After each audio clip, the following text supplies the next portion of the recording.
All right. So after you finish your comment, I'm going to start the stream, okay? Okay. All right. Big smiles. All right. And join screen. Zoom. Go live. Hey, Hello. everybody. Hey, everyone. Welcome. Welcome to Greenfield Games and Seth's Basement. Cool. Here we are, 20 years. Who would have ever thought that this is how we'd be celebrating our 20th anniversary? For real. Obviously, we couldn't do it like we planned or would have planned with a big party and a big blowout with everybody over. We just couldn't see ourselves doing that with a bunch of masks, and social distancing would allow about 10 people in the store, so that would just be lame.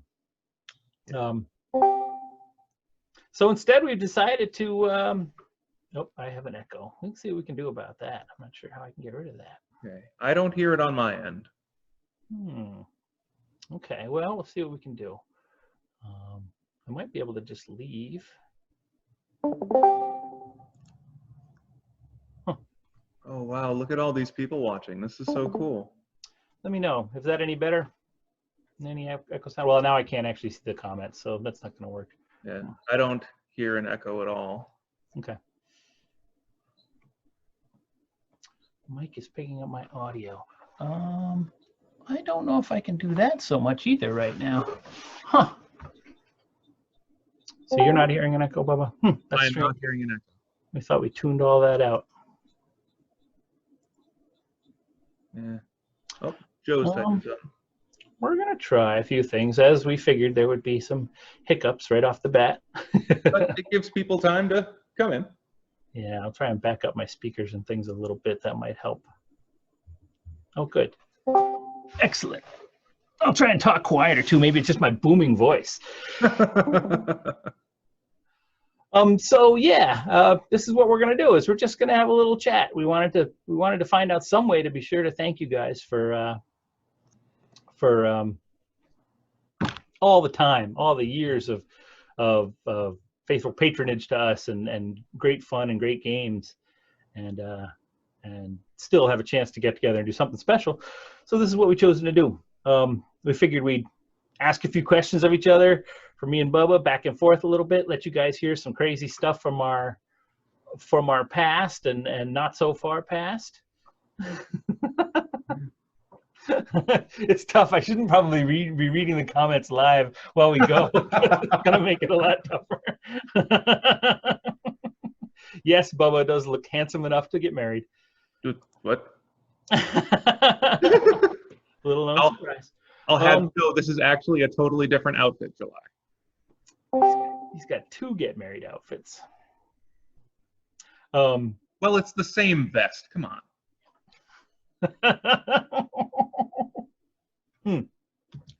And we figured do a little questions. We got some guest speakers who are going to come up at about 8:30, and then of course it would not be a Greenfield Games anniversary party if we did not have some prizes, as you've all been buying stuff and earning tickets. So we've scored a bunch of great games from our vendors and things, and we've got some big gift certificates, a bunch of $10 gift certificates, some $50 gift certificates, even a $100 gift certificate, plus a ton of big games. So we'll be giving those away too.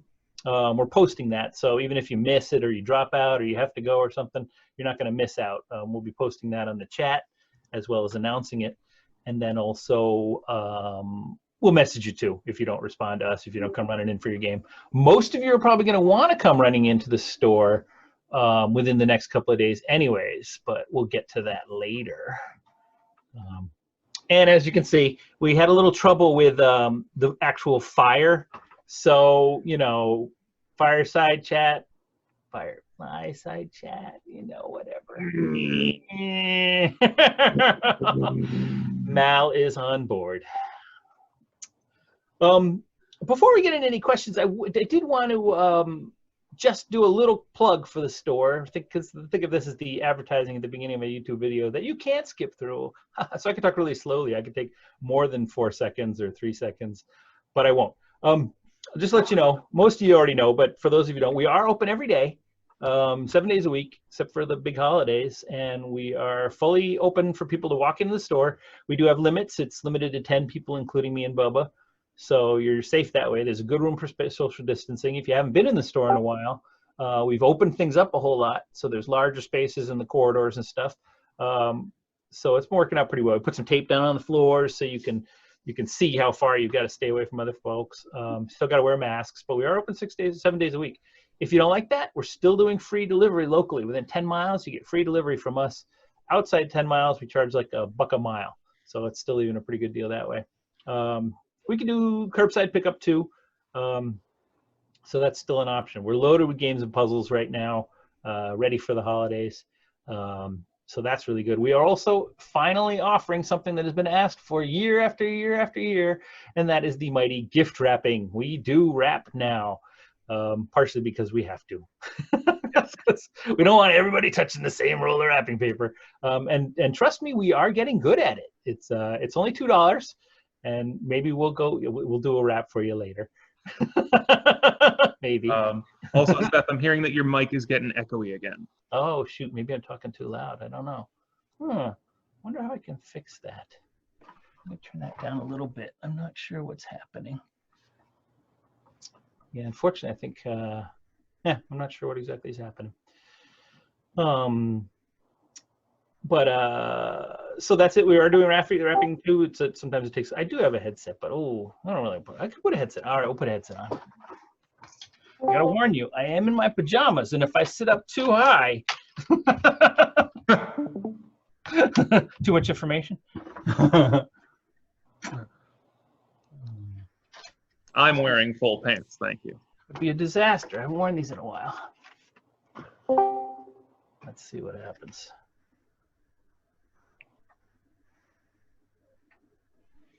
Yeah, I don't think this is going to work for me. Anything now? Are you hear me, Bubba? I can hear you. Well, that works really well for me. Okay. How about everyone else? Are we still echoey? Echoing now? Echoing as if I sound much better. Science. Oh, stop yelling. Oh, now I'm getting echo from somebody else. I don't know how many things I can turn off. Lots of echo. All right, well, I do not have a headset, so I can't use one of those. Yeah, no, I think it's me echoing, which is strange because I'm not getting it at all. Are any of you watching on two things? How do I mute in Discord? I have everything muted in Discord. Oh, good Lord. Let's see. I think you guys are gonna find. Yeah, I'm sorry. How about now? Now my speakers are off. I have my speakers off. I have my just through my headphones. I see people typing. Lots of people typing. Yeah, my mic is off on Discord. So I'm on a laptop. Sounds perfect now. Speakers are all built in. Oh, well, it sounds perfect now, so I'm going with that. Oh, all right. Now Wait, you can't hear me at all?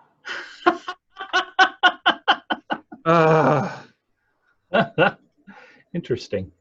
I think I'm going to go back to the... All right. So I can't move speakers away. I can't move a mic away. I'm on a laptop. This is all I got. Okay.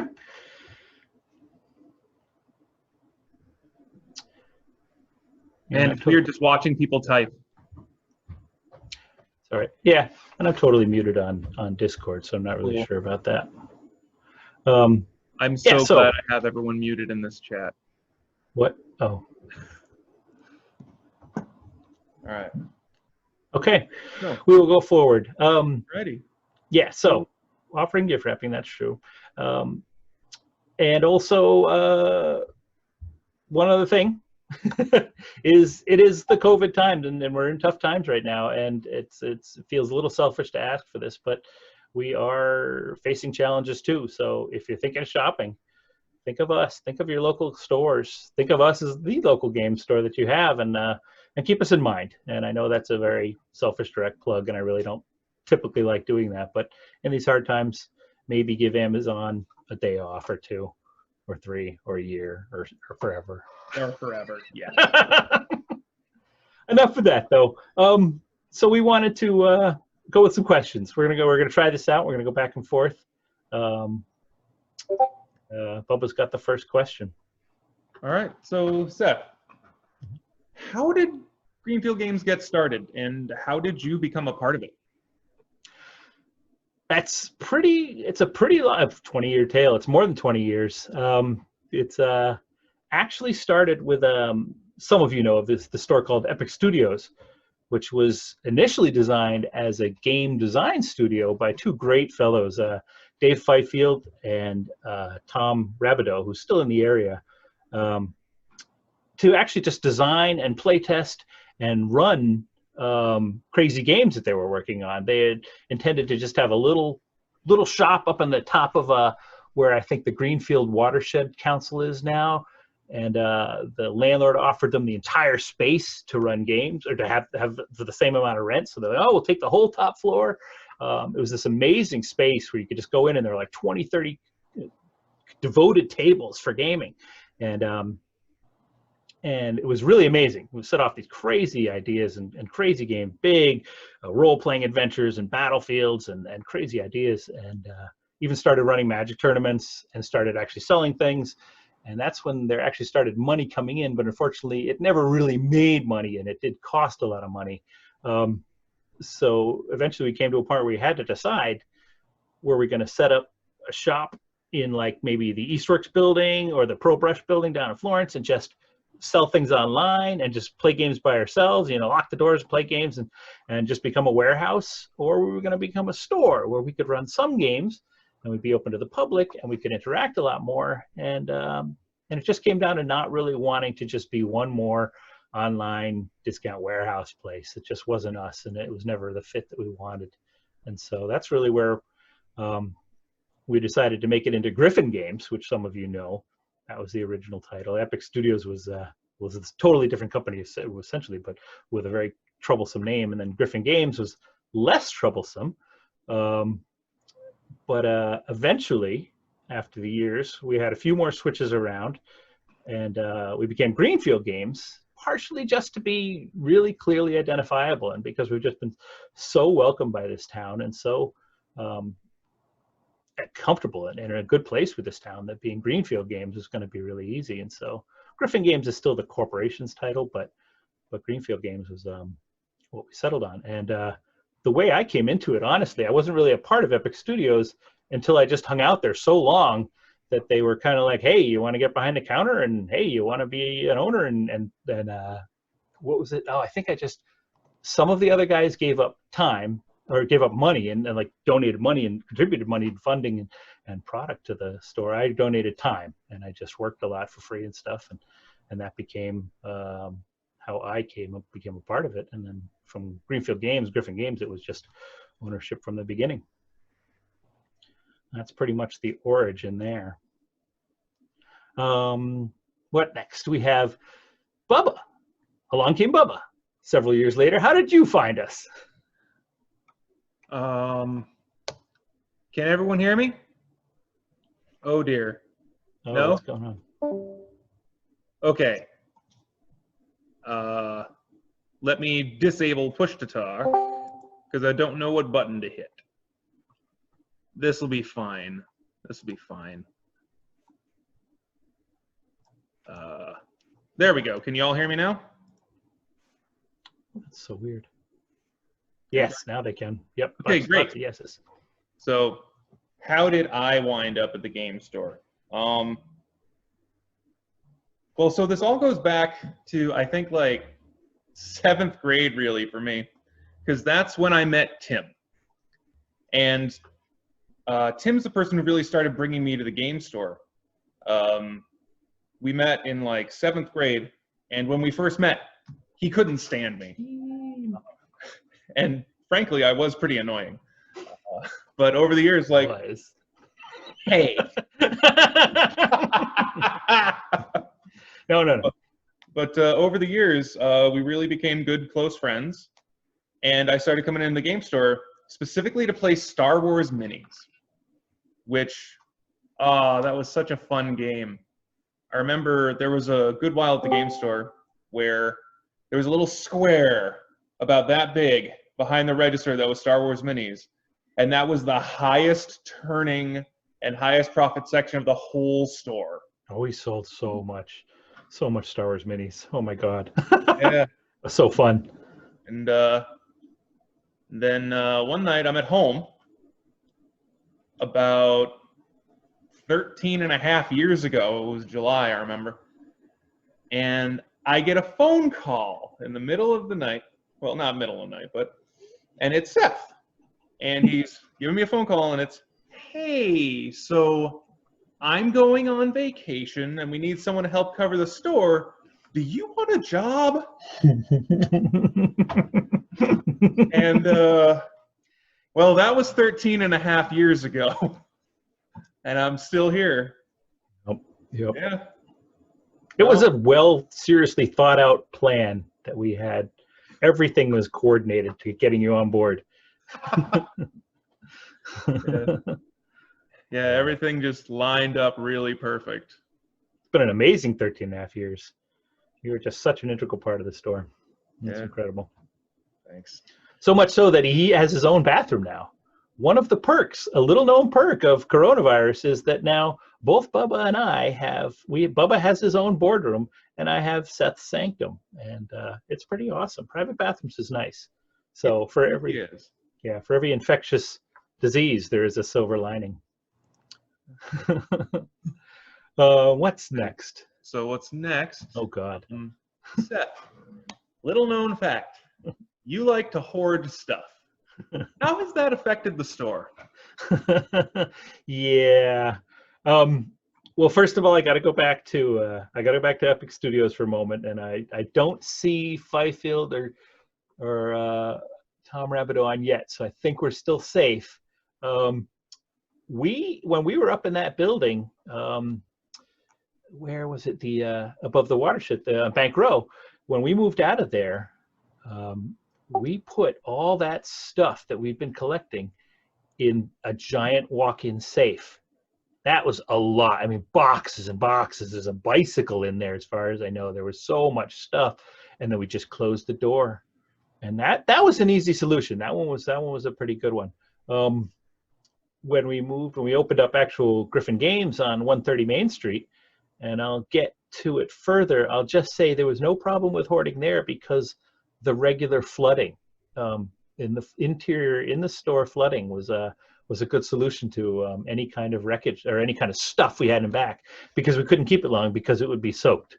228 on the other hand, 228 Main Street, we moved there, and that was a really fun move. When we moved from 130 Main Street to 228, we had guys like Charlie and Mark and a bunch of fun people helped us physically just take everything out of the store and walk it like 3 blocks down the store and bring it into the other building. It was just this big conveyor belt, this big line of people all bringing like shelves and boxes and games and chairs and tables, all hauling it all the way down Main Street. Yeah, it was a really fun time. It was very goofy. At 228, we had a problem. We were there 15 years, and we had a big basement. I mean, a massive, as big as the store was, the basement was the same size down below, but there was probably even more room aside from an old furnace. I spent 15 years. Well, it wasn't just me. There was some other stuff in there, but I kind of had the final say over a lot of the stuff down there. And I spent 15 years filling that basement. Oh my God, there was so much stuff down there. It was insane. I mean, there was an old furnace, old bedding from when the place was a bedroom place or a furniture place. There was all so much stuff. It was nasty.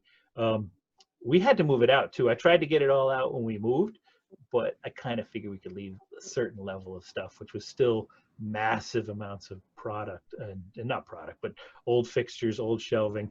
I remember we hired on Isaac and a few other folks to help me clean that out. And the horrible part, Bubba can attest to this, the horrible part about the basement, well, the first horrible part was getting into it. Because when you walk down the stairs, they're really narrow. It was like about 4.5 foot, 5 foot ledge space there to get in. So you had to haul massive amounts of lumber and stuff up and down those stairs. It was pretty horrifying. And then there was the mold. There was giant, massive, like mold spores growing about this big. So it didn't flood, but it was pleasantly moist for 15 years. So if you're ever wondering why 228 smelled a little funny, that was the basement. It wasn't us. I mean, the air conditioning was okay, but oh, good. So I was in the basement once, and this is great. I was down with someone else, and we found a patch of dirt, except that my foot caught on the dirt and it peeled up. That wasn't dirt. That was carpet that had been there since the dawn of time. Yeah, it was a pretty fun space. It was pretty creepy. It was spooky. It went all the way back to the street. So, and then there was a bricked off wall where if the bricks weren't there, you could go under or up to the street. We didn't really understand what was there, but always wanted to kind of bust that down. And that leads us to 238 Main Street, which is, you know, hey, we got 20 years now. We bought the space, so I'm feeling like I'm free to hoard, you know, until it pushes out the back wall. We'll just see. Maybe we could do some kind of Seth hoarded too much crap out back sale. Junk. Oh no, I see one of the owners is is not on board with that, but you know, who's talking now? So that's what we got going on right now. Okay, so here's an easy one. Bubba, what is your favorite game right now and your favorite game all time in general? What's your favorite game to play right now? Well, I think I'll start with my favorite game of all time, because favorite game right now, oh, there are so many good options. But favorite game all time has to be Fantasy Flight's Chaos in the Old World. I adore that game. It fits with the fluff so well. Each of the different chaos gods just plays how you think they should play. It's really in depth, which you wouldn't think for me. I tend to go for lighter games. I don't know that I'd have the attention span to learn something that in depth these days, but I'd probably give it a shot. Let's see, my favorite game right now. What was that one you showed me recently? That was really great. Oh, Jaipur. I love Jaipur. That is a good little game. That is way worth the money. Oh, yeah, absolutely. Such a good little two-player game. I love playing it with you. I love playing it with BJ. Let's go with that one for right now. I like that one a bunch. Yeah. I like everything about Chaos in the Old World except those damn tiny cards. The text on that is getting smaller every year. It's smaller and smaller text, and it's harder and harder to read. I'm just waiting for them to come out with a big text version. That would be so cool. So I usually play that a little inebriated too, and that's a problem. Yep, old man version. I don't think it's me. I think it's the game. I totally agree. So what are your favorite games, past and present? Well, right now I am in love with a game I would never have thought I really enjoyed, because it's about getting people to go into your hotel and go up into their rooms after you feed them like wine and strudel. And it's Grand Austria Hotel, which is like so goofy that you're just like this new hotelier and you're trying to strudel. Yeah, I know, it's crazy. And it is cute. But you're just trying to put the little cubes on the guys so they fill up their plate and they eat and then they go to their rooms. And you try and sneakily put them up in your rooms. But it's such a smart game. And there's certainly a little bit of randomness to how things go, but it allows for really good thinking without being too much. I don't like too many things going on and too many paths and too much to think about. I like to be able to make some neat, smart choices, but not be overwhelmed with just like the point salad kind of thing where there are points everywhere all over the board. So I've been really enjoying Grand Austria Hotel, which is a surprise because, like I said, I like a game usually that's more like Chaos in the Old World. It has a really cool theme and you feel like you're playing something that's got a neat idea. I never wanted to be really a hotelier, but that one's been a great one. And then all time, it's got to be Dungeons & Dragons, classic dungeon crawling. I've never had such amazing experiences in any other game consistently. Sometimes they really piss me off, and sometimes they really make me happy and stuff. I mean, it was after, well, this is a goofy story. I didn't mean to tell this, but it was after a really good D&D session that I got home from, I don't know if we were playing at the store or where, but it was with Dave Fifield and Chris Lavalette, which I hope he comes on. I got to see him. Oh man, if he came to tell stories, he'd be talking for hours and hours. But after a great D&D session with them, I came home, and that's when I proposed to my wife. I woke her up at 3 a.m. in the morning and asked her if she'd marry me. And it worked. That's so awesome. Yeah, I mean, that's how moving, not to say they're entirely connected, but that's how moving D&D is for me. It's that spectacular game for me. So much fun. So that's definitely the all-time one for me. Let's see, where are we at? I think we have some prizes to give out. Oh, we have the prizes? Oh, this is where we're going to try our new one more technical feature. And if I can't do it, I know Bubba can. So first of all, we're going to announce them, and then we'll post them on the thread there. So first prize, we got a $10 gift card that is going to Rachel Diamondstone. Woo! I'm just imagining all of you cheering right now. Woo! Then another $10 gift card. Ethan Stagnicki. You win another $10 gift card. Then we move on to, oh, wow. The nice thing is there's no time waiting for people to come up to the counter. That's pretty cool. We could pause right now and pretend that someone's like trying to get to the counter and that thing. And then we have a $50 gift card. $50 gift card going to Adam Baskin. Woo, Adam. Nice stuff. Yeah, that's a pretty fun one. Adam Baskin, right now you can bask in the glory of winning a $50 gift card. That goes over better in a crowd. Little bit. Oh, right. Thank you. Yes. Akira's being upset right now. Akira can be okay. I know. Oh my God. Psychic powers from July. Star Wars Legion limited edition Luke Skywalker model, which is a really sweet little model with like adaptable parts and pieces that you can put on in different ways. Mitch Hoshi. Mitch is Akira's dad. He wins that. Woo! You can come pick that up whenever you get a chance. Next up, we have the Small World board game. That is going to Tyler Reed. Tyler Reed, you just won the Small World board game. Woo! Fantastic game. Yeah, I like that one. Last in this group of prizes, this is the first of 3 prize rounds, is going to be the Captain Sonar board game, which is a hellacious, really good, really awful game at the same time. It's like very slow Space Cadets dice duel. Yeah, pretty nuts. That can be fun, but can be very frustrating. Captain Sonar board game goes to Miles McCloy. Miles McCloy, you've just won Captain Sonar board game. Woo! Best count for Captain Sonar? We tried it with, I think, 6, and maybe we had even 8. We didn't do it timed. We didn't do it real time, and it kind of, that was the part that hurt it for us. We actually needed the pressure of real time. Yeah, without it, there was too much people telling each other what to do when you really can't do that. But that was the only time I played it that way, was with the with no time setting. Yeah, post-COVID game and how? Oh my God, everybody crunched together. Well, maybe on everybody on a computer screen, maybe. I don't know. So, moving along. What do we got next? Okay, Bubba. It is 8:29. Already? Yeah. Oh man, are we ready? It's time to bring in. Let's do 2 more questions. Okay. We're making them wait. They were all like, "I'm ready, I'm ready," and then we're gonna like, "No, we're waiting." 2 more questions, then we get them. All right. We'll talk fast. Yeah. All right. So, Bubba, what is one of the craziest thing that has happened to you at the store? Any one of the stores? Oh, geez. So many things. Let's see. One of my favorites, because it was terrible. Just absolutely awful. There we were at the old game store. And it was pouring rain.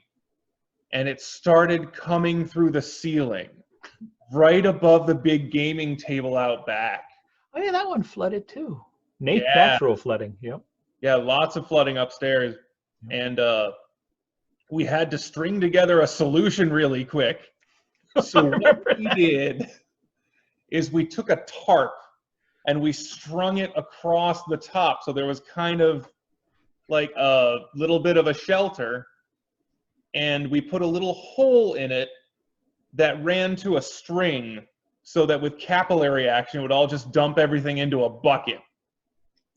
And we had to sit with that for a few weeks while Larry, our old landlord, finally got around to fixing it. Because every time it would start to rain, straight from the sky. Remember where we learned that capillary action trick with the tarp? That was at the mall, because the mall leaked too. Oh, yeah! The day we moved in, I was like, why is that ceiling tile look all warped? And they're like, oh, it used to leak. And then sure enough, it just leaked all the time. And they told us to put a plant below it. So when it dripped from the ceiling, it would go into the plant and no one would know. I had totally forgotten that Yeah, like there the were mall. leaks there. You couldn't fix the ceiling in the mall unless every vendor who had a ceiling portion agreed to fix the ceiling, which of course was utterly impossible. Yeah, mall was cool. Man. All right, so how about you? What have you got for a crazy thing? Quite the segue into the mall. The first week we were there, we had a massive and grotesque plumbing backup. Oh, yes! The toilets backed up, and it wasn't us. And they admitted they were working on the pipes in the mall that week, but they still said it wasn't their fault, and we had to pay for all the cleaning. But yeah, the first week at the mall, all the sewage came up and through the our bathroom. It was sweet. It was really sweet. Yeah. Then, speaking of flooding, and you're probably wondering about that flooding that I mentioned earlier, 130 Main Street, what took care of all my hoarding tendencies, is that was right below Harco Rooms. And Harco Rooms was a house for men only. You paid weekly rent, and you could never have any guests in your room. It was only men. They had no kitchen staff, or no kitchens. They had to use hot plates and stuff. And they regularly just broke the pipes upstairs. And so we would frequently, about once every 3 months, water would just come pouring down inside the store because they had left the showers on or they had broken the pipes in the plumbing. So just pouring down. Back room, just at least didn't come down in the front room much. So that was nice. But just pouring all over there. And yeah, that was fun. Even crazier was a succession of trips into work. I would come into work coming around the corner and walking up the sidewalk, and one day there was a pile of like gloppy, like mashed up stuff, like mashed potatoes and mashed goop and stuff. And I was like, well, that's disgusting. Next day, there was something red and slimy. Next day or two, it was like maybe a couple of days, red and slimy, this goopy, like purple, like jelly stuff. Sure enough, the next day, there was turkey. There was turkey on my freaking sidewalk as I come into work, and I'm like, what the hell's going on? And I was like, somebody upstairs is chucking his stuff out the window. And I finally caught him, and he said, well, I don't have a fridge, so it's just spoiling. So they used to just throw things out the window to get rid of them because, you know, you can't refrigerate it. And then one day, I'm sitting in the store, and and it's like spring by then. Okay, it's nice weather, not too bad. There's a good wind right around the corner of that building. It's 130, it's right on the corner, so a big wind cuts up. And I'm like looking out the window, and it's snowing. And I'm like, what the hell? It doesn't snow in the spring. It's not snow in the spring. It's not cold. I go out there, and it's not snow, but it's bedding. It's little chunks of like mattress bedding. And I run around the corner, and the same guy is pulling out bits of his mattress, just pulling him out and throwing him out the window because he doesn't have anywhere else to throw his garbage, I guess. So he's just getting rid of it piece by piece on the main street. So yeah, between that and the fire engines and the ambulances that always stopped at that thing, that's been the craziest at 130. 228, the craziest thing was Jay and I, one of the other owners, was getting ready to go to a convention. And we're all packing up. We got the van ready. We're getting the van ready to go. And I don't know if we probably didn't have the van yet in the space, but we getting ready out back, and the building behind us catches on fire, and it's burning, fully getting engulfed in flames. They had firemen up on the I think it's the Vic there, the bar up there. They had firemen with like little tripod hoses, and they had fire engines coming around. And sure enough, we were like, well, we probably shouldn't go to the convention in case we have to like grab whatever is really valuable out of the store and run, because yeah, it was burning down, and they lost that Wild, building. They man. contained it, but yeah, that was pretty intense. Nothing so much on 238 Main Street, I think. Yes, yet a couple of mice. Everything here has been pretty chill. Yeah, pretty chill so far. Fingers crossed. Yeah. What's next? We'll do a quick one. Oh, that's not too quick, but we'll try. Store locations. What made each one special? I already actually kind of answered some of this. Like 130 Main Street, I already mentioned all the fire engines stopping there. Every time a fire engine would drive down Main Street, it would stop at 130 Main Street and run upstairs. Same thing with all the ambulances. They'd always stop at us. Imagination, actually, on a brighter side, Imagination at 130 Main Street was amazing. It was a little game that they actually put out. They came to visit us because we were doing so well with the store and Imagination tournaments and stuff. They came to visit us and celebrate with us. And he mentioned, I think we heard it there, that he mentioned that the card game actually was intended as kind of an offshoot to the cartoon. Like the animated series was supposed to be the big thing, but so many people were so into that game that they actually kind of got dragged away, and it became a problem because they had to focus so much attention on keeping this game good, and they were not prepared for it. They did some crazy things, and they tried to keep up with it and not put too much forward. But we had a blast with that game. I think John, one of our customers, still has a big full sheet they gave to us, a full printed sheet of cards signed by them. And that was a blast. That was a really fun one. Oh, that's cool. Yep. 228 Main Street. What do we have there? Games Workshop visiting. That was great. Games Workshop came to us at 228. We ran a lot of 40K and fantasy events. We used to run these huge events in the miniature games, and they'd come and the red shirts would come to us and run these big chaos events and stuff. That was a blast. The mall was a bigger deal for you. I remember the big Warhammer matches. Yep. Like back when Charlie and Mark used to do like thousands and thousands of points against each other and had their own big gargantuan things on the tables. What was that, Apocalypse level? I don't know if we did Apocalypse. We did full scale figures, but just tons of them. Yeah, I think Apocalypse, yeah, that did too. Yeah. Yep. And then the mall was kind of your baby more than other things as far as fun events. Yeah, the mall was, man, I really do miss the mall. The mall was special to me because, like, when I came on to the store, we were at 228, and it was established. Like, it was already a thing. That was my first time really setting something up for the store, really feeling like I was more than just an employee. And, man, I missed that place, but it was so damn weird. Like, it was a weird setup. Like, the storage space out back was all vertical. Oh yeah, it went up like 17 feet or something, right? Yeah, you had to get on the crazy big ladder, and we had storage running most of the way up. Because what else are we gonna do? I got a hoard. A guy's got a hoard. And I remember when we were first setting it up, I went up to clean those shelves. I spent so long cleaning out that back room. And up on top of one is one of the creepiest things I've ever found that I'm still happy that I found. There was a bunch of dripped wax on top of one of the shelves in a mixture of pink and yellow, and a bunch of eyes cut out from magazines. Not like just the white and the iris, like the whole woo bit. The whole bunch of them. And holy cow, that was creepy. I actually came in like the next day or two and brought some holy water with me and like hit the walls.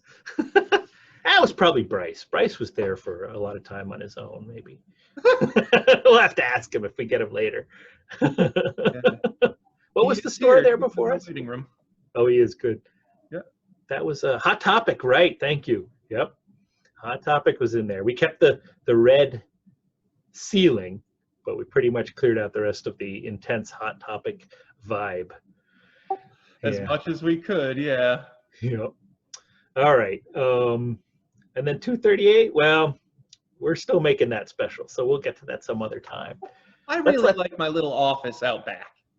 Oh yeah, yep. But the COVID thing, we've kind of had to split up because me and Bubba are here for a lot of time together, and we don't want to be sharing too much of the same space. So he spends most of his time, even when you come in and he's not there. He may be there. He's just hiding out back. We got this little cubby hole for him. He can't actually stand fully upright in it. Yeah, the beams come to about 6 feet. In between the beams, you could get in between and just not go to the side too much. But yeah, he's got a good little space back there for working. So sometimes when Bubba doesn't seem to be here, he still is here, so he can hear you saying those nice things. So should we let some people on? Yeah, let's let these people in. Okay, we got some guests for you tonight. We got another owner. We got a couple of ex-employees, but depending on how things go with their current jobs, and if Oklahoma falls into the ocean because of all the earthquakes, or if Greenfield, oh man, it's failing me there. The co-op goes under. We could still get Tim to come back to us.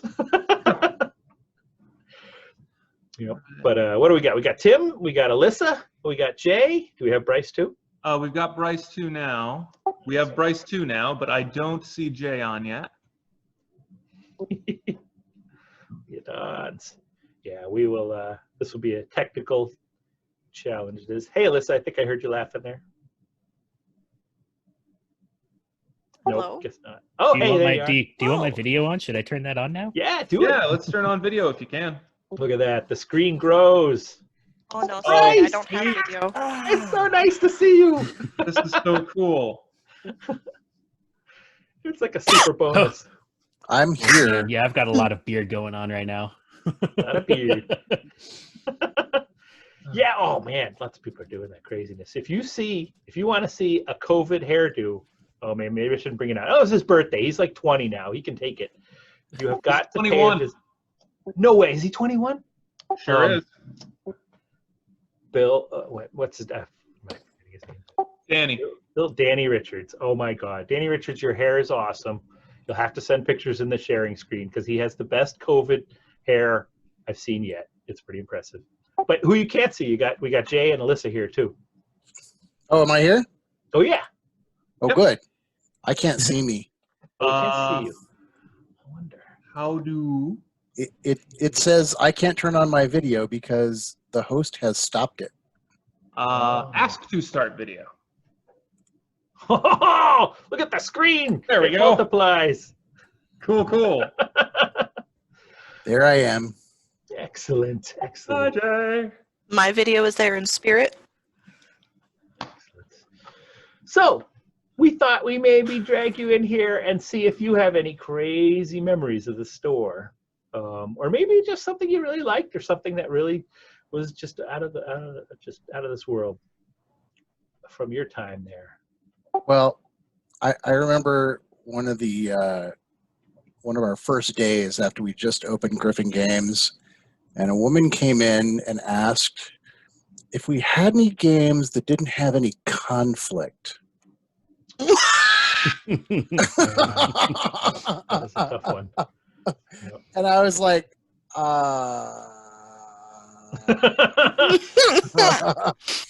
because I even said, like, even every game sort of inherently has some sort of conflict. It's not all about war, but there's competition. See, but the funny thing now I would have a much easier time answering that question and coming up with like cool cooperative games to suggest and things like that. But back then there really wasn't anything. It was all just very competitive focused games. But back then, most of certainly everything we had was very competition heavy. It's true. Yeah, cooperative games has definitely improved quite a bit. And abstract ones too, like Azul. There's no conflict there. A little bit. Yeah, like I said, it's become a much better. different landscape for games than it was back then. But I remember I was just completely stumped just to even have been asked the question, like, what? What? Were you there? Were you the one who was also asked someone came in and they wanted to cover up Steve Jackson Games pictures because they had the Illuminati symbol on them? No, that And wasn't they were- me. Oh yeah, that was a while back though. They were really concerned about the Illuminati and it coming and the people coming for them because it's Men in Black and and they wanted to cover up all the Illuminati symbols. That was early on too. Yeah, that was That's when Vampire the Masquerade was in its early edition before the whole changeover. Yeah, we had a lot more interesting folks and interesting creative switching there. Bryce, you spent a lot of time at the mall. I spent a lot of time at the mall. Burning candles, cutting out eyes. I did kind of a lot of candles and eyes. So I started in 2011, the summer before the mall opened, and my first job was working Kineticon with Jay. That was my trial by fire. We did Kineticon. That was fun. We did Mutton and Mead. We did a booth at Mutton and Mead the first year of Mutton and Mead, which was crazy. And that was super cool. And so, yeah, I think I spent most of my time at the mall store, which I really liked because the mall store brought in a lot of new people who are now like regulars, who would have otherwise never come to the store or made the trip up to the main location. Whether it was like just them coming in and getting stuff, hanging out, or I think we did a couple like Magic the Gathering events there at times, definitely some HeroClix events. And after the store closed, rest in peace, those people remained fixtures coming up to the main location. We were part of that brief mall renaissance. It was us. It was all us. And then after we left it, so that the day the pipes exploded, I believe the security guard came over and he was like, "Man, the Chinese restaurant, you should have seen it back there.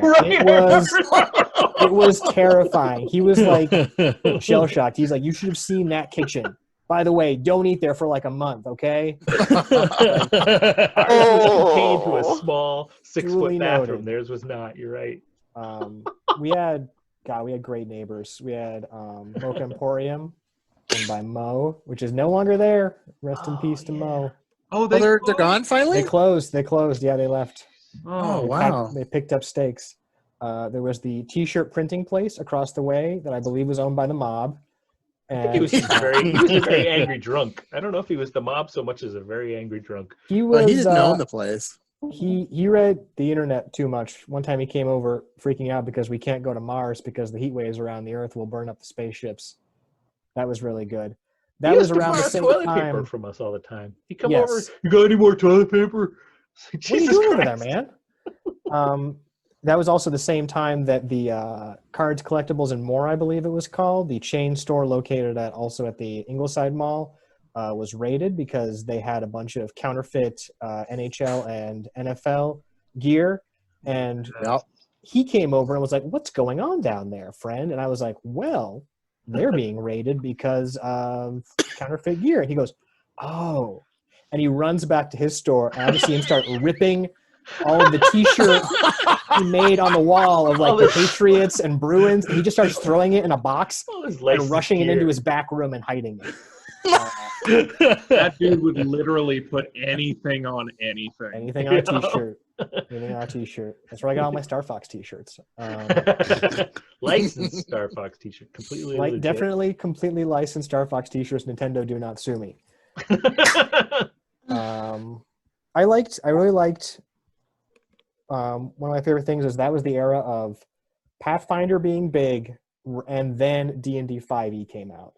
Oh, yeah. So it was a great time for onboarding people into tabletop RPGs and like pitching them on it. And many times people would leave that store with either like a Pathfinder box set, that starter set, which was a really, really good starter box set, I must say. Yeah, lots of stuff. And then when D&D 5e came out and that player's handbook dropped, and then those people coming back in, a week, a month later with friends who are like, they're picking out their dice because we started playing. I'm like, I did my job. Nice. Now, Bryce, you also forgot one of our neighbors. Which one? Do you remember Glenn? Oh, yes, I remember Glenn. Yes. From what? From where? From the giant discount clothing store after Spirit Halloween. Oh, yeah. Yes. And also Spirit Halloween. I think he worked at that one too. I believe he did too. They Glenn was a sold very it. nice man. He made his own custom What are the balls you put on Christmas trees? Christmas ornaments? Or a Christmas ball. Whatever those are. He made custom ones with like he painted watercolors onto them. Oh yeah. Yeah. And he would come over and ramble, and I'd be like, I have to do other things, Glenn. Don't you have a store that you should be standing in right now that's very large and full of products? He was always talking about something that was super duper sad. Yes, he was. He was a sad guy. He Very sold sad. me some of the weirdest plastic pants I've ever owned. Because sometimes, and you don't hope this happens every time, sometimes you crouch down to pick something up at work and you split your pants. And so far it's only once. But then you have to staple your pants together as best you can and run next door and buy a plastic set of pants because that's the only thing they had. Because that was a weird clothing store. They had weird stuff, but I got these weird stretchy things that look from like we have a 3-foot rule for painting minis in miniature games. This is like a 30-foot rule. I had nice khakis until you got within 30 feet and you noticed they were like plastic. But he saved me. That mall also featured the maintenance guy whose name I can't remember, who was always game to show you the closed down spaces, including the Friendlies that closed, and they just boarded it up and didn't take anything out. So when you walk in there, it was a Friendlies that was complete with every single fixture, an ice cream machine just covered in a thick layer of Left 4 Dead dust. And boy, that was cool. Was it the one with the beard and the eyebrows? Yes, he was very cool. Todd. It was very cool. Oh, Todd's great. we used to go urban spelunking through the mall. Is that what you're talking about? Yes. Yeah, that was the best.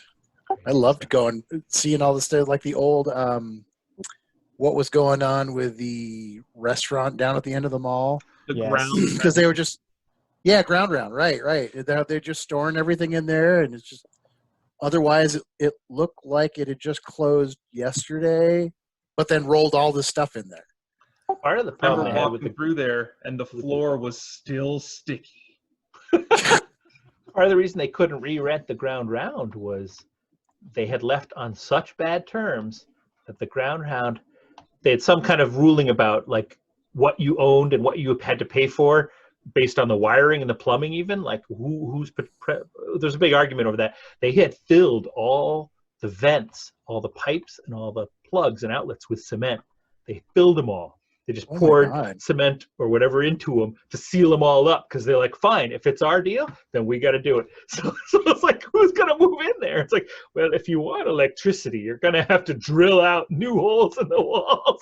Oh my God. And if you want plumbing, whoa. Oh. Oh, Didn't they have a similar issue with the Wings place? I know.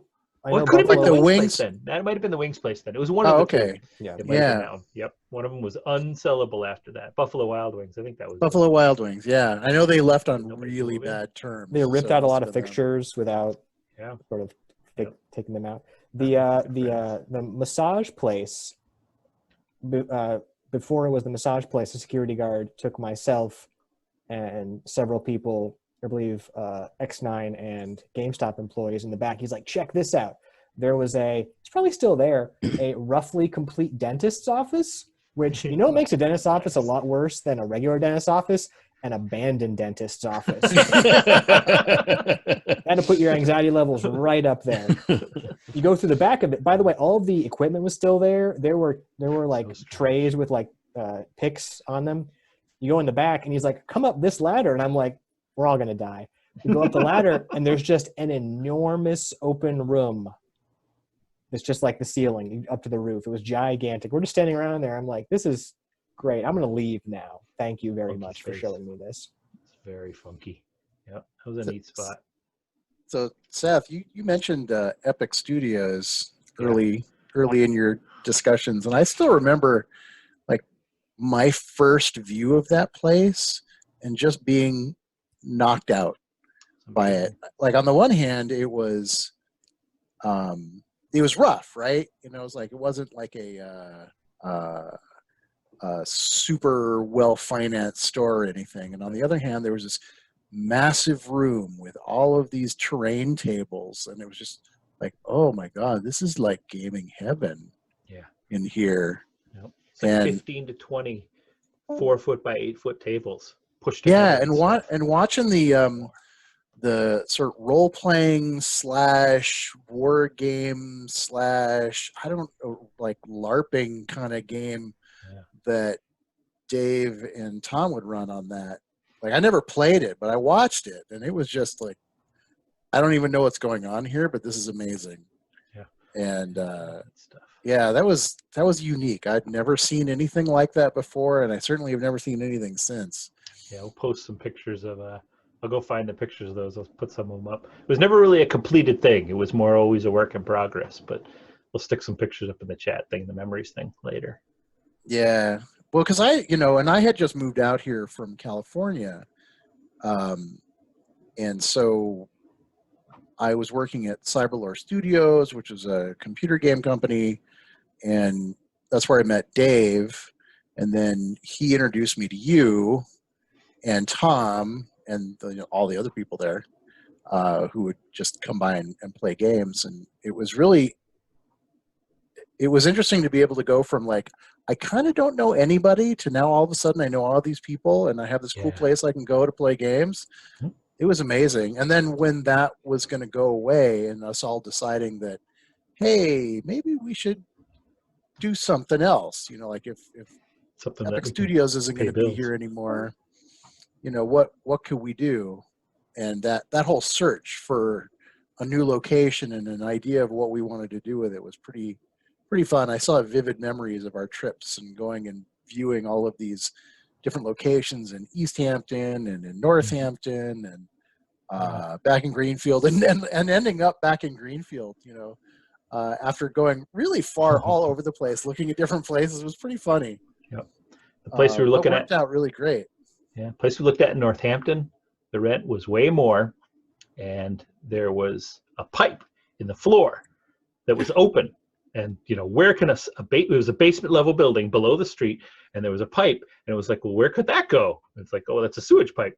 Sewage. It's like video games and sewage. It's a recurring theme. And we're like, well, that's going to get covered, right, and capped off and stuff, so you can't cap it off. It's like, wait a minute, it's your store. Well, you can have that be part of your storeroom or something, and you can put a grate over it, but you can't cover it because if sewage has to get out, you have to let it out or something. You have to let it out. Into the store. Into the store. But the storeroom. And then the wall facing the street, this is downtown Northampton, expensive spot. The wall facing the street was all like rough stone, and if you touched it, dirt would flake off. So it was stone and dirt. And they said, yeah, that water leaks down there from the road when it rains a lot. Water's going to come down there, so you can't really just plaster over that because that's what happens. And we're like, okay, it's not going to be Northampton. And we were almost in the Pro Brush building, or Eastworks building. We were almost there. We didn't do that. Do you remember? Yeah, actually, we were very close to being there. We actually moved stuff in. Yeah, it was very close. Yep. But do you remember the place in East Hampton that had the soda fountain? We were looking at a place and it had a soda fountain, and then there was a brief discussion about whether or not we could have like a game cafe. I remember before that was ever really a thing. That's nuts. I remember the discussion about the soda fountain, but I don't remember the location at all. But that discussion still sticks in my head. Well, it's in East Hampton. Yep. I envision cutting out. I still want to cut the walls out of our building where we are now and annex the bar. And just have gaming center, store, and we just cut giant holes in the wall so we have archways. Yeah. So apparently that soda fountain discussion never ended in my head. That might come to fruition someday. Yep. Alyssa, so yes, you must have some kind of crazy memory of our store. You always seem to have a good time. I mean, I worked there for 3 years, but now that I'm on the spot, I can't think of anything. So, I did just recently find some Christmas ornaments that you decorated. One of them says little tombstones, and I think one of them says Bubba's hopes and dreams. Oh, that's right. Yeah, there was speaking of Christmas ornaments, a certain holiday elf. I remember walking into the back room and that thing dive bombed me once because somebody put it above the door and it fell and it attacked me. So, we have you now. Yeah, for years, we've been hiding an elf that actually at one point got hucked into the back of the huck. That's a New England word from Joe Minton, one of the other owners, hurled that thing into the basement. And of course, I wasn't going to let that get thrown away. That creepy mildew basement. So we've been hiding that elf for years now, since Alyssa's been there. Yeah, I think the first time I found it, I walked out and I was like, this thing was not where I expected it to be. And it's, got Bubba's creepy little painted face on it. It's angry. And Bubba's just like, oh no, we just hide it someplace. And so I just tucked it away in a corner. It was going on ever since. Walked in one day, opened up the fridge, and it was in the freezer. I'm finding a picture of the elf's face right now to put on the Discord. So the weird thing, though, I hid it about a year or so ago, maybe, in one of your things, Alyssa, in a box of yours. And I haven't seen it in a long time, so I was kind of hoping it made its way to Oklahoma. I don't know. Me neither. I had 2 boxes here, so. Yeah, it was a game box. It was like a D&D box. There's the creepy elf. Oh, yeah, God, there it is. With Bubba in the background, the creator. I wanted to make it as creepy as possible. So I toyed with ideas of like hollowing the eyes out and doing all that.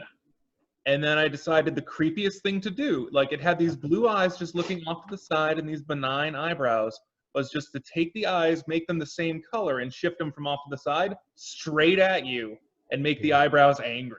It's a winner. I hated that elf. He's been missing for about a year. Did the old store at the basement have the locks on the outside of the door? Oh, the basement. Yes. I think it did have a lock on the outside. It's really good environmental storytelling. Yeah. Tim, what do you got for us? You were there for quite a while, and I was there, and just like Alyssa, my brain is just now completely empty. But there were a few moments, and this is like not necessarily a funny memory, unfortunately.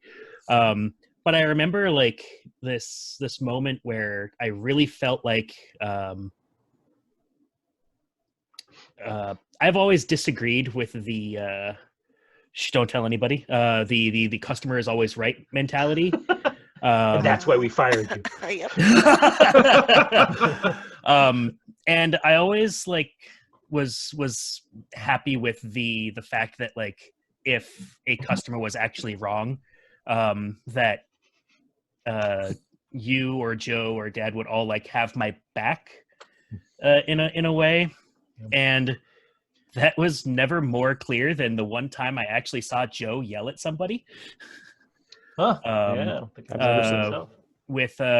With everybody remembers Question Lad. No names necessary. No names. Well, that's why there's no name. I don't actually remember his name, just the nickname. Yep. And it was like I was just trying to get my work done, and it was very nice to like have the reinforcement of like I was trying to be neutral. Yeah. And it was good having the backup of he's trying to do his work, please just leave him alone. And like it's always nice to have that reinforcement, knowing that like because I felt a little awkward about it on my own, trying to get my work but also trying to be professional and in that kind of environment. And it just is nice to have. Yeah, I had that happen a couple times. Nice to have backup. I remember Seth had to. You go, Alyssa. Seth had to come over and help me one time because somebody was following me around the store and he wouldn't stop. I was trying to do my job, and Seth came over and he's like, "Hey, she's got to do her work. Can you kind of, find something else to do? You've been following around for a while."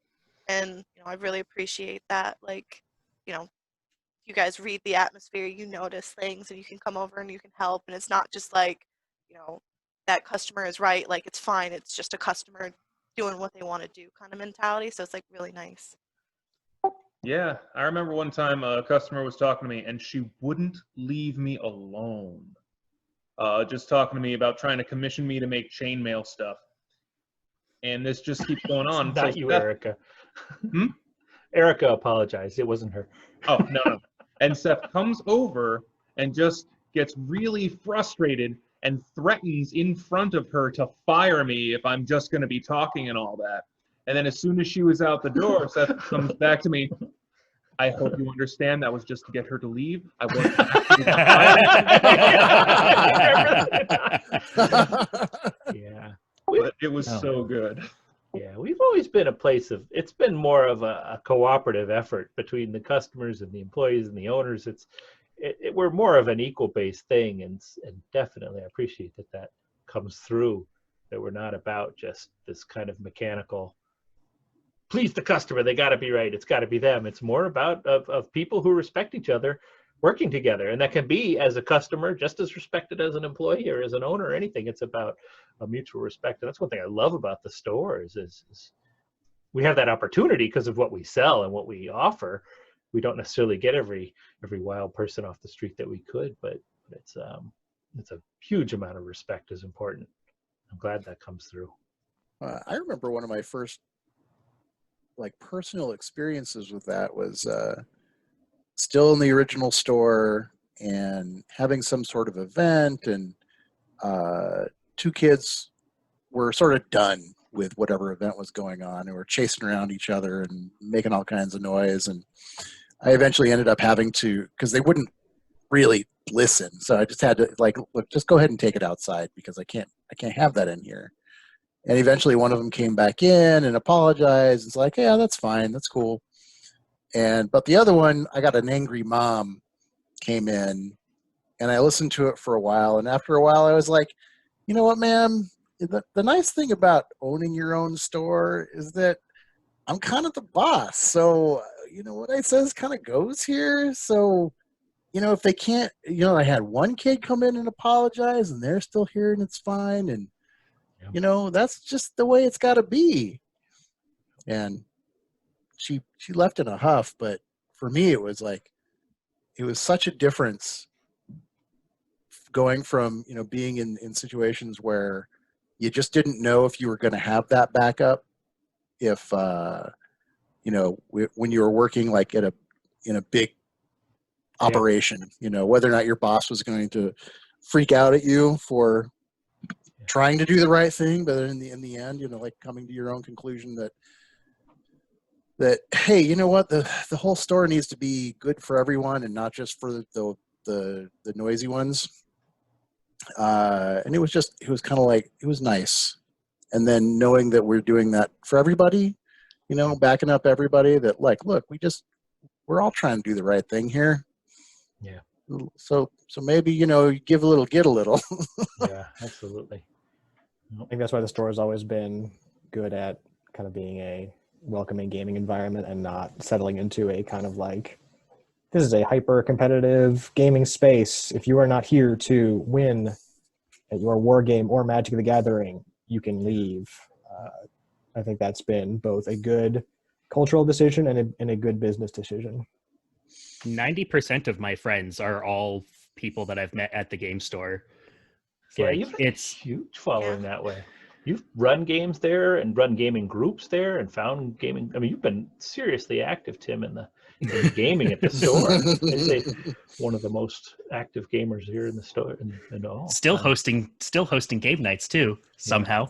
Yeah. We are looking at moving forward, I think. I want to thank you guys for coming on. It's so awesome to have you back for a moment. It's really nice to see all of you. Yeah, I know. I like that part a lot. I realized how much I like people until this damn COVID thing. Right? Miss all of you. But we're going to move forward. Got a little more ground to cover. Thank you guys for coming on. All right. Keep listening in. So I'm going to try. I'm waving in spirit. All right. What do we got next? We got a good thing. Speaking of respecting things. So, Bubba, what is the most outrageous shoplifting or customer behaving badly experience you've had? Oh, wait. Oh, damn. Poor Bryce. He'll have to tell the car story some other time. Maybe we'll get Bryce back at some point in our post-production hour or something to tell the car story. Cool. Anyway, moving forward. So I've had 2 real instances of shoplifting that I recall. And one of them, I was just working over, you know, it was 228. And this group of, you know, they're just like punk teenagers or kids, whatever. They come in and they're being a little disrespectful, but nothing enough worth talking to over. And they leave. And I notice that one of them has a red box in their hand. And I look over where we'd had a few copies of Uno Spin, and one's missing. So I tell Dave Sommerfeld, who was one of our regulars, big regular at the time, to watch the store for me. And I take off like a shot. Something you might not know about me if you've never actually seen it, over short distances, I am really fast.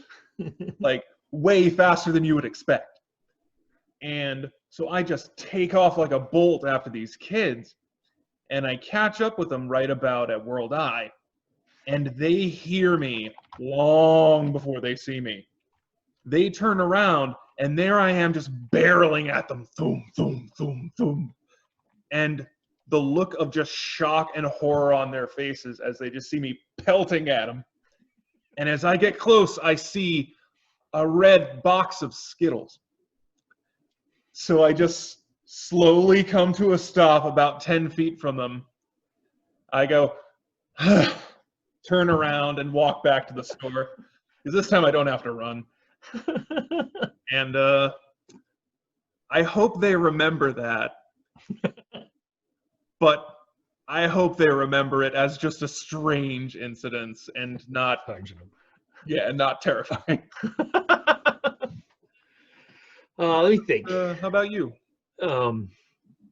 Well, I've had a couple people, which is interesting for customers behaving badly. I've had anyone who knows me, I'm not that confrontational a person. Like most of us prefer to avoid confrontation. I've fortunately had a couple people who were on the verge of having to deal with them directly and just be like, you gotta go. And they would turn around, and I had one guy actually at the door who was just always causing problems, always having troubles with our regulars and everything. And he said, you know, maybe I just shouldn't be shopping here anymore, like a threat. And I was like, oh yeah, the lights just opened up, and I was just like, yeah, you probably shouldn't, thank you. He didn't want to hear that. He wanted to see me begging. And I was just like, oh, thank you for giving me an out. That's amazing. Yeah. We had another person say, you're trying to ban me for something and something, and you're just trying to ban me for stuff, and it never even got that far. But it's like, fine, I'll be banned. I don't even care. I'm going to go to whoever, and we haven't seen him since. So that was really handy. Yeah, I was like, okay, I didn't really get to the point of banning you, but then we had these kids. I had kids who I had to chase. These kids at 130 Main Street, on the corner of the street again, of the two streets. They late at night. I was the only guy there. It was after hours. We had been riding a shopping cart down the street, 3 of them, and they ran it right into the side of our building. And I have no idea why, but the side of our building below the glass was made of like porcelain with a coating of like stucco or something. But underneath the stucco was some kind of glass-like, very frail, plasticky stuff, and smashed it. And of course, I heard that, and I come running out. And they're running down the street, and it's late at night. I just start barreling after him, like boom, boom, boom, boom, chasing after him, using my angry voice, yelling and screaming. And it's late, and I'm not as fast as Bubba, but I know where one of them went. They went down to the train tracks that are down back beyond, I think, Greenfield's Market, maybe a little further there, right around that area. They went down to the train tracks, and so I followed them down there to behind the building, but it's pitch black. I can't see down there. I don't know what's going on. I guess, and this is the same thing I do when I walk into like the store when I'm not sure if there's anybody there, or at home even. I was like, I see you there. Get the hell out of there. Come up here right now. And I have no idea if there's anybody there. And sure enough, he pops up and he starts coming back to me, and I'm like, yeah, that's right. I dragged him back to the store, not physically, but just intimidating him back to the store. And I got his name and I got his address, and I, I took it to court because, they busted this thing and then they ran off. They were accountable for it and stuff. After dealing with that and doing the small claims court and stuff, I got this check back that was nasty. It had been it was all crunkled and spat on and stuff. So clearly my message probably won't get through, but that was a pretty exciting time for chasing shoplifters. Man, that sounds like the opposite of whatever fun is. Yeah, exactly. It wasn't fun at the time. Nope. All right, what else do we got? Let's see. All right, Bubba, this one for you here. Anytime you've had to be a respectable shopkeeper when you really simply just didn't want to be, you just want to let go. There's one particular instance that comes to mind. It was some horsing around during FNM when we were in the old store. And I can't remember like why they were doing it, but one of the youngins grabbed another one, picked him up, just lifted him up into the air, and just squeezed him so hard that the kid getting squeezed farted. And I had to go over and like be the shopkeeper, be the adult in this situation, and no horsing around. You can't do that in here. When on the inside, I was just dying because that's funny as hell. Man, I miss a lot of that stuff for FNM, really. Yep. Yeah. Yep. We definitely have a good crowd for that. We'll see you again another time, sometime in the future, but not for now. Yeah. I don't think I've ever had to be a respectable shopkeeper, so I'm not going to answer that one. All right. Let's go to, although I've actually covered these mostly, but what was for you possibly the grossest happening you've ever witnessed at the store? Grossest thing. All right, so I've got two. One was a projectile vomit during FNM. Just got up and right on the carpet. Remember, we had no eating in the store. That was the no eating in the store rule. He had to eat really fast outside, I remember. And yeah, tries to make it to the bathroom. All over the floor and the GW paints and the magic case. And yeah, that was pretty horrendous. And but the one that takes the cake for me happened here at 238. We had a customer come in once during a like midnight pre-release. He came in, he sat down at one of the tables up front. I think it might have been heroin that he was on, but he was zoned out. He wasn't here for the tournament. No. And this smell just starts coming from him, and it's awful, and I don't know what it is. And he gets up, and there's a brown streak on the chair. Sitting there, he just quietly shat himself. That's why we fired Tim. It wasn't Tim. It wasn't Tim. But yeah, that one, I was worried I was going to have to clean that chair, and so relieved when you told me, just chuck it. Just chuck it. Yeah, we don't save the crap chairs. Oh man, I don't ever really. I mean, I've already covered much of the sewage that has covered our stores in the past. It's amazing what small business sewage is like. I will tell you though, and many people don't realize this, that moving from 228 to 238 has really helped us, because that really cool long entryway, that's not really a cool long entryway. That is a really cool long urinal. Yep. We don't have to deal with that anymore. That crazy long restroom from the gods, free restroom, is no longer our responsibility. People puked in there, people peed in there. I almost put a sign out that was like, please don't, I don't come to your house and pee on your yard, that kind of thing, but that's just confrontational. You actually did. I remember that. Oh, I did? Oh, no, I didn't. I didn't. I never went that far. And then we had I assume it was a guy. We had someone put their head into the window so hard that they smashed the window, not broken open, but cracked, and they left some of their hair in the window of the 228, that entryway, because they were probably going to pee and they lost, got confused by all the pretty lights and stuff. That was pretty horrifying. That's about as gross as it gets. Yep. But I just forgot completely about the poop chair. Poop chair takes it for me. So you never know. Absolutely, every Maybe time. we threw it out. Maybe you got the lucky chair next FNM.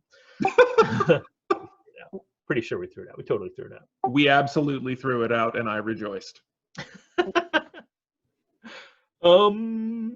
Next, on that note, let us announce some more prize winners. Prize winners, raffle thing, woo! So everybody got your tickets out. Oh, you already got your tickets out. You didn't even keep them. I got them all, and the winners are, for the first $10 gift certificate, gift card, we've got Duncan Newton Gaines. We got a $10 gift card. Woo! For the second $10 gift card, John Jessup. John Jessup, you have won a $10 gift card. For the third, oh, I'm sorry, it's not a $10 gift card, for a $50 gift card. I'm just going to get this myself because I'm pretty sure Michael Frank doesn't want it. Oh, yay, Michael Frank, you just won a $50 gift card. Moving on, for the Patchwork board game, Paul Krautwurst. Paul, you have won a Patchwork board game. Very great two-player game. Excellent two-player game.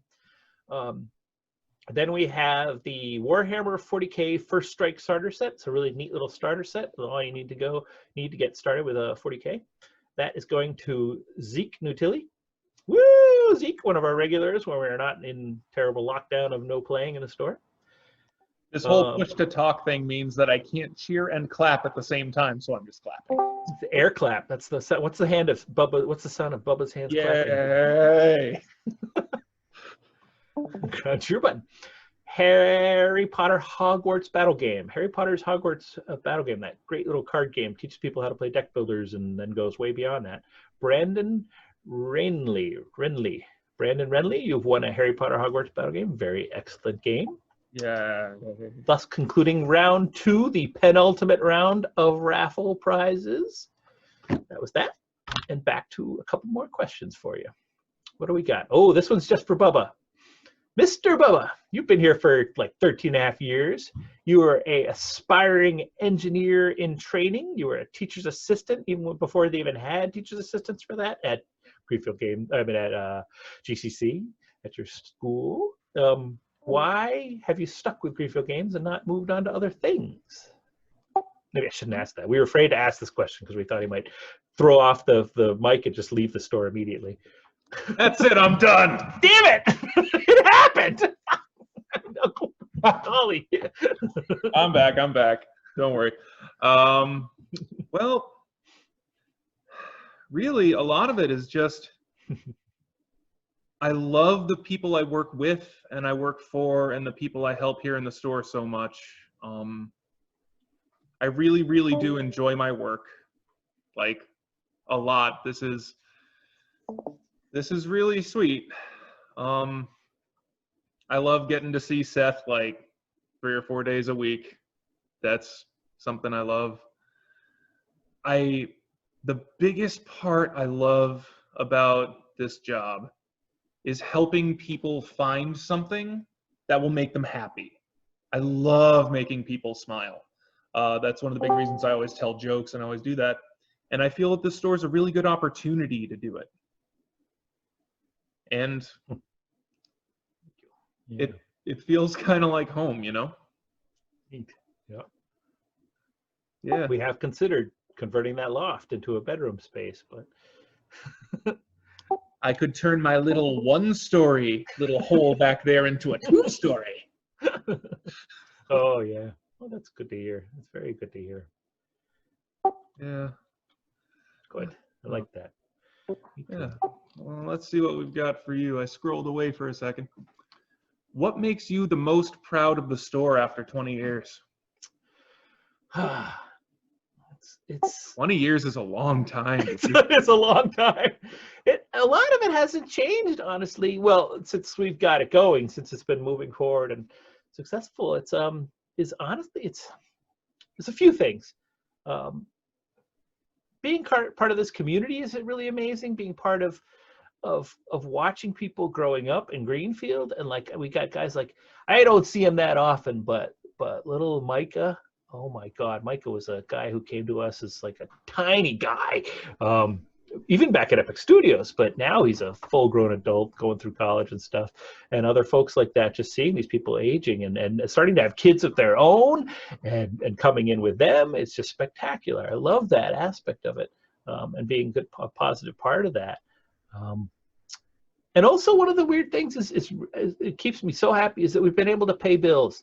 We've been able to pay salaries and pay bills, and we've been able to help people like yourself and myself and other employees to get by and cover their needs. And that's, in a perfect world for me, maybe we wouldn't have so much need for money, but that's a long ways away.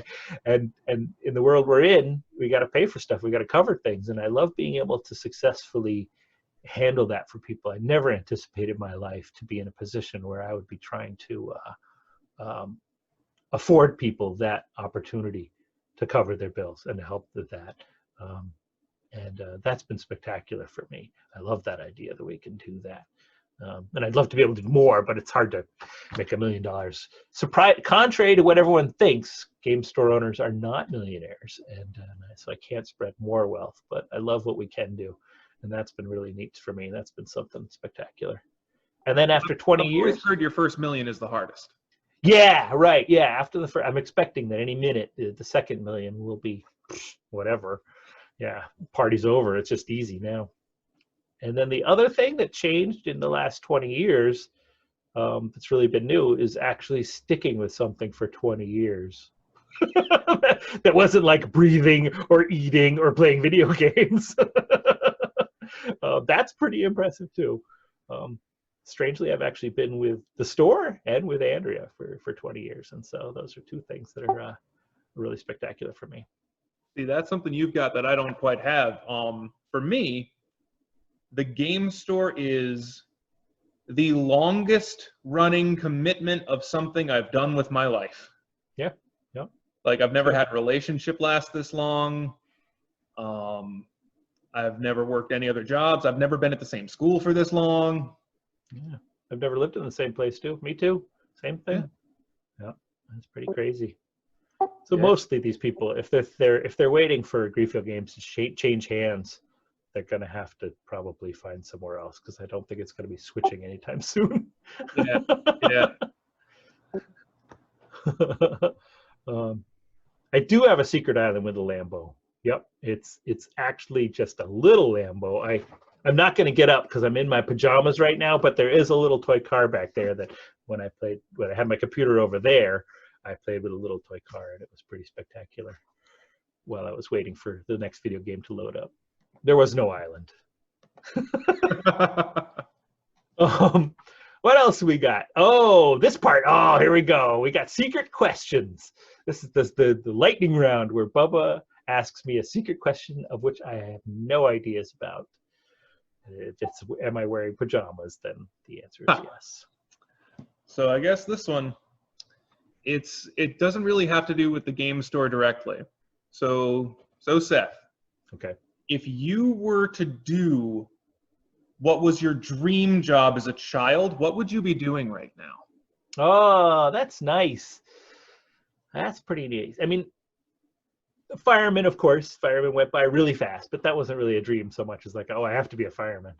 But the dream job, and I still dream about it and think about it. I even talk to people about, taking night courses, is veterinarian. I've always wanted to be a veterinarian. I've always wanted to take care of animals like that. The thing that threw me off most was I didn't jibe well with school, and the amount of studying and work that goes into any kind of medical profession like that was daunting to me and was kind of intimidating. And you could see what I went for school instead was the art stuff, because I love that, and I've got a family history of the drawing and painting and stuff, and that requires a little less study. I mean, my father taught art history, but I still had trouble staying awake through the art history classes. But yeah, if I could, and I've even still thought about maybe I could be a part-time vet tech, and I volunteered at shelters and things. But yeah, if I ever fell back if the game store collapsed and I needed a job that paid maybe even a little less than this, then it would be either veterinarian or elementary school teacher.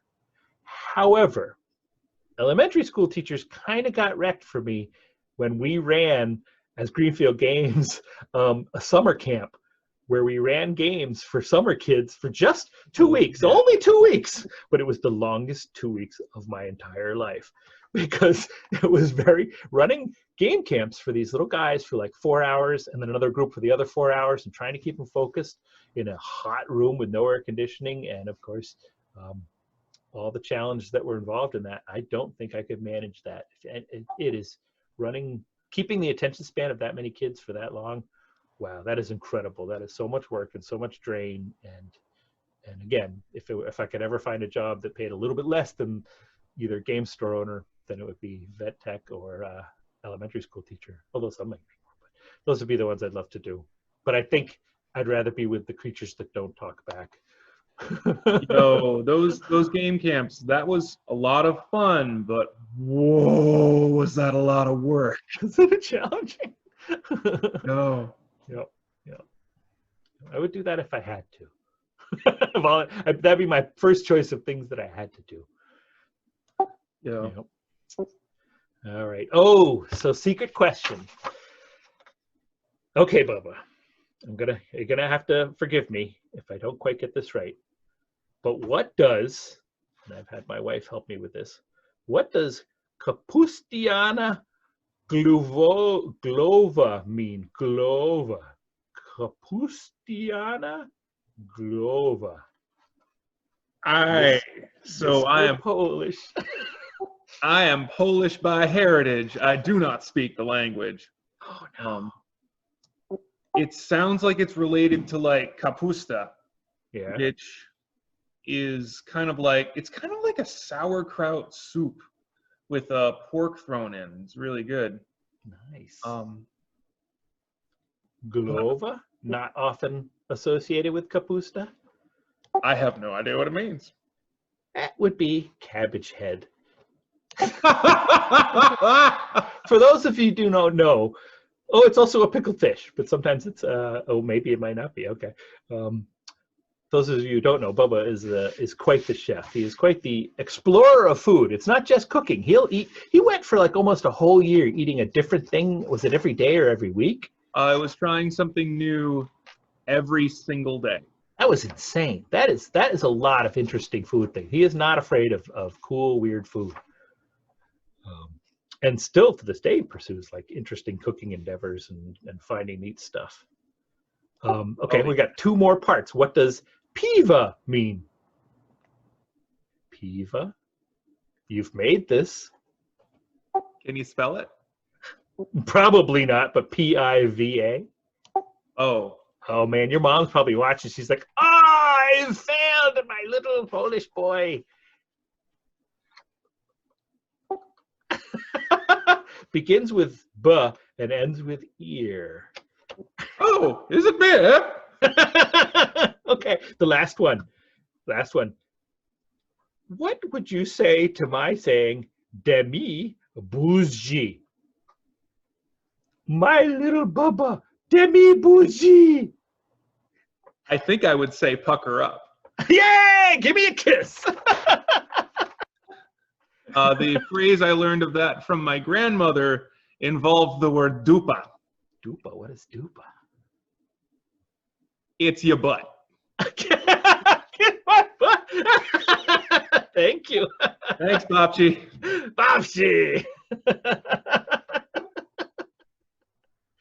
Most excellent. I can't believe it. Out of all the Polish words, you actually picked some I knew. Thank you. All right. Let's see. What do we got? I think we're on the final questions here. What is, and this is a tough one, do you have a favorite memory? Favorite thing? Doesn't have to be the be-all, end-all, but something that just really warms your heart when you think about it. You could do that thing where you don't move at all, and you make me think you froze your screen because I can't tell. Yeah, see, like right there, I think you just froze the screen. You can. I lagged out. It's not a favorite memory. Shut up, you.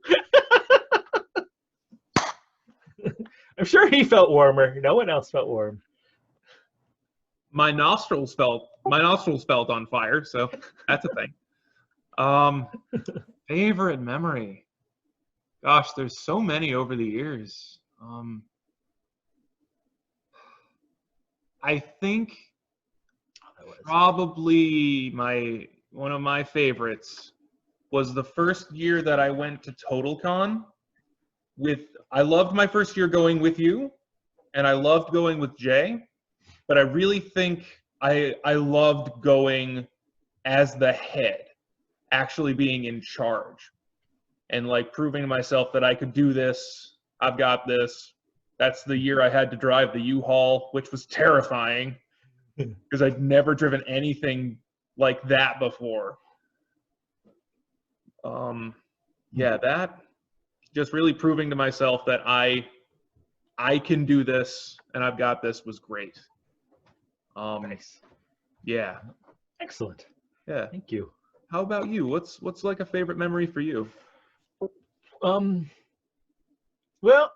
I do like the end of a big event, like when we pull something up that works and it just happens and it comes together and all the stress and the tension. I mean, even like this thing here now is like a lot of pressure and trying to figure out what to do and stuff.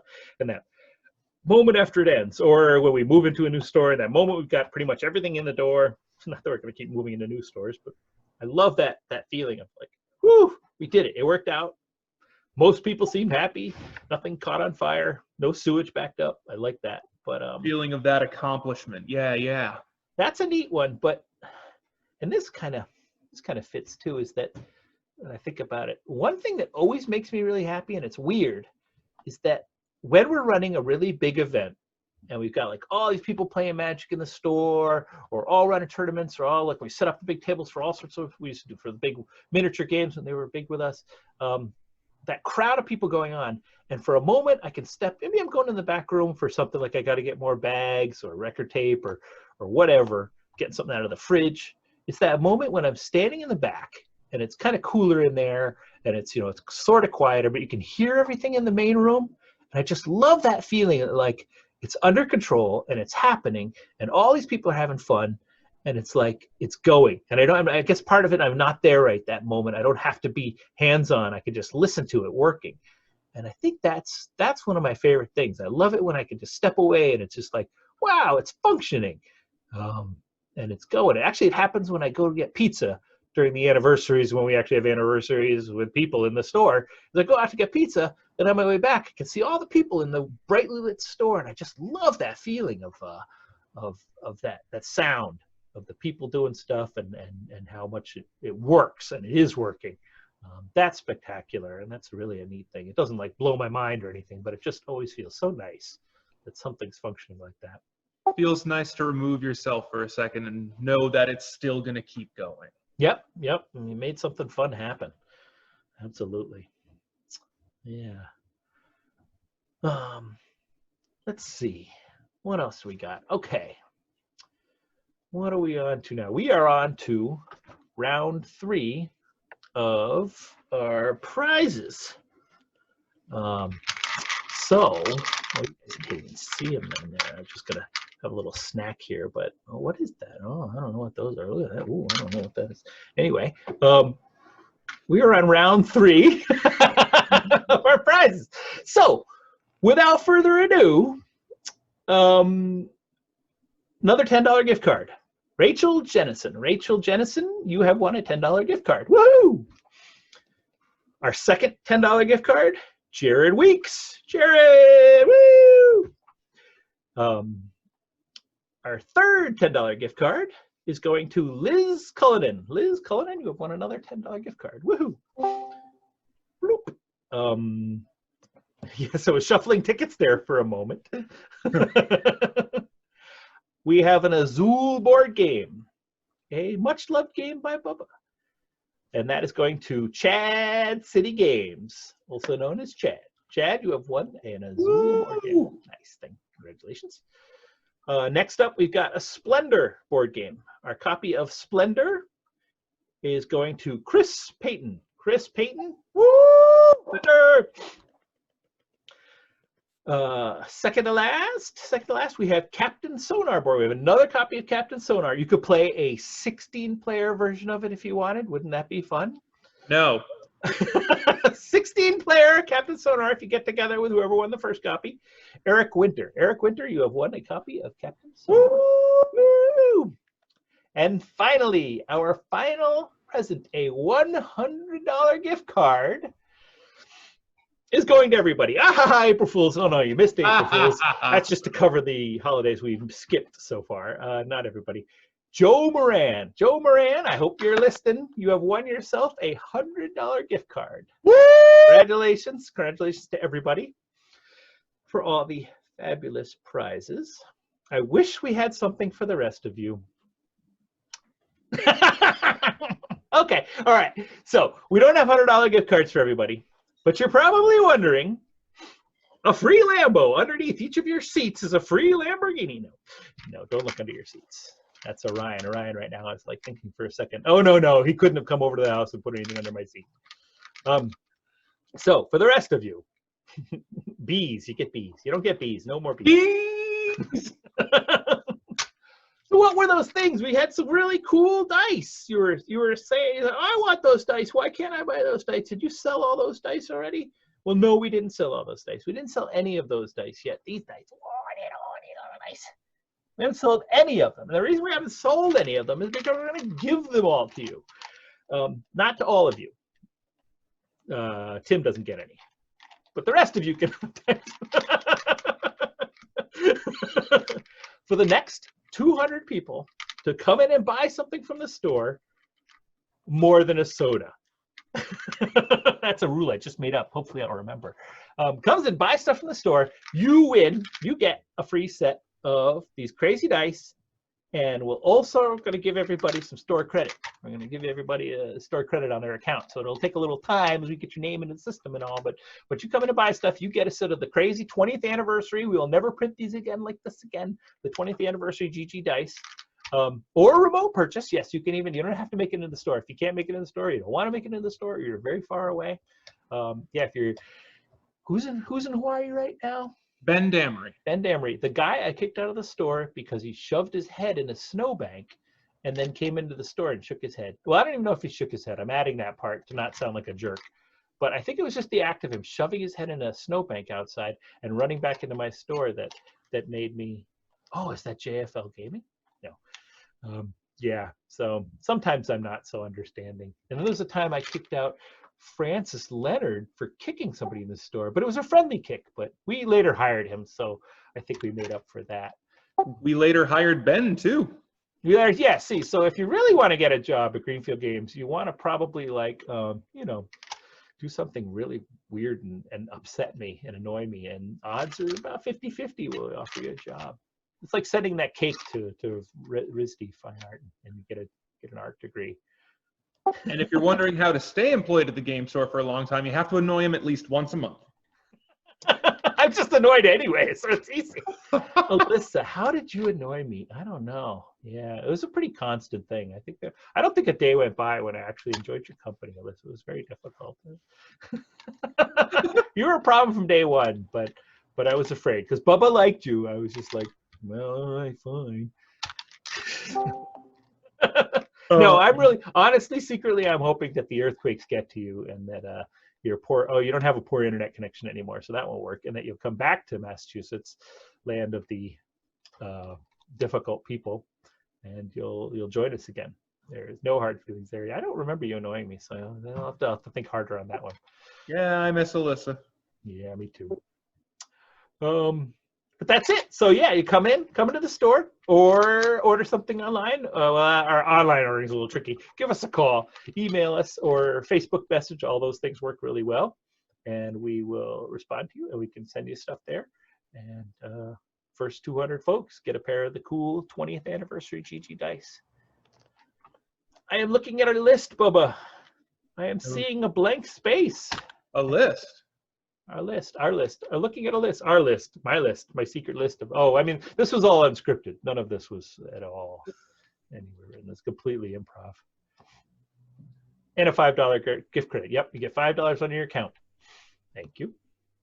So I think we're at an end here. We only ran over by a couple minutes. And I can just tell you what happened in Queen's Gambit. I mean, she finds out that the queen is actually Amidala, and she escapes through the palace, and that's how you win the game with Luke Skywalker and Obi-Wan. Is it Obi-Wan or Qui-Gon? I think it's Qui-Gon. Yeah, and that's it. That's Queen's Gambit. So, oh wait, we're in the world where things can be streamed whenever. So now I will let you go back to Queen's Gambit and your regularly not scheduled programming.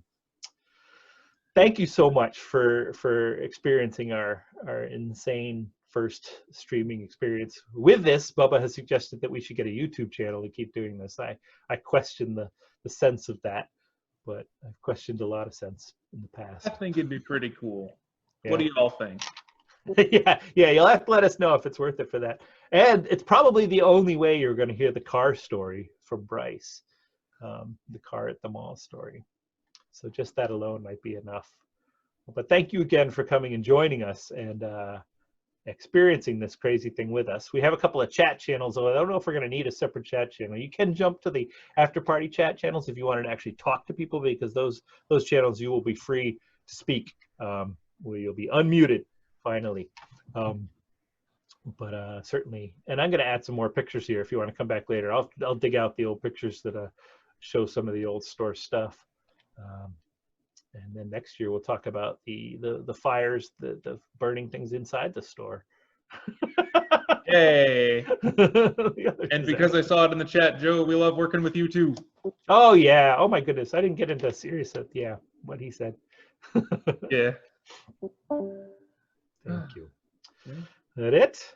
Yeah, I think so. All right. You have a good night, folks. Yeah. Good night, folks. Thank you so much for coming and hanging out with us for a while. The community here really means a lot to all of us. We're very happy that you keep up with us, that you keep coming in.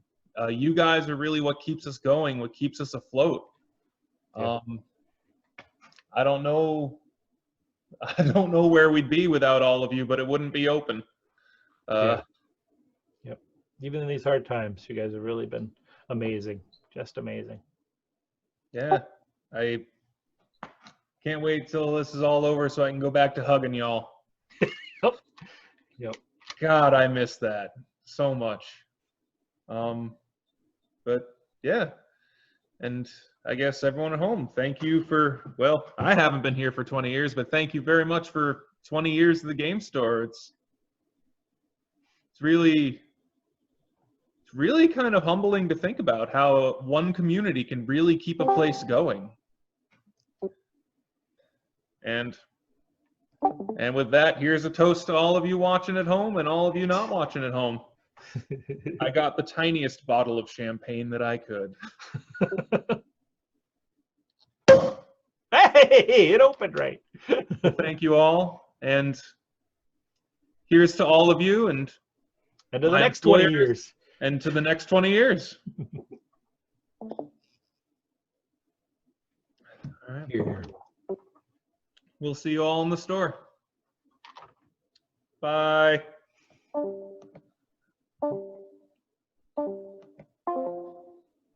All right. I have hung up from the Discord chat. Woo! Virtual high five. So we're really not on it now? Yeah. Yeah, we're not. I can't tell at all. Yeah, we're not streaming anymore. And Wow. everyone's popping into After Party Chat 1. That's fun.